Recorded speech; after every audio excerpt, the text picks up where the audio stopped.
Моето скромно мислење е дека на многу места имаме градоначалници кои што се истакнати. Во Штип имаме градоначалник кој што е истакнат во својата општина и е познат воркохолик. Човек кој што работи од 6 на сабајле до 9 на вечер. Гледаме дека владата на Република Македонија, предводена од Заев и сите министри, се последниве денови во Штип и се борат против Илчо Захариев.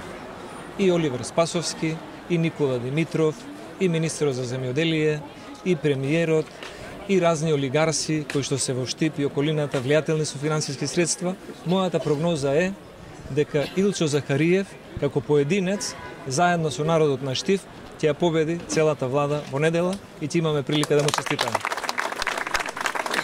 Втората работа што сакав да истакнам е дека тоа што го забележуваме. Нашите кандидати ги следат, ги прислушкуваат, одат со началници на УЈП, одат со началници на други подрачни министерства, труд и социјална политика, МВР, се закануваат на луѓе, прават подкуп кај социјално ранливи категории, вклучително и во Штип. Користат многу нечесна игра, но на крајот сепак ќе изгубат.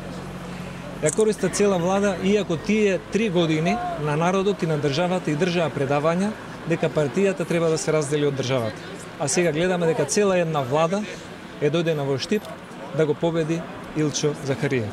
Моето мислење е дека народот е посилен и затоа Илчо Захариев ќе биде нивниот конечен избор за доброто на Штип и за да се покаже достоинството на штипјани. Благодарам.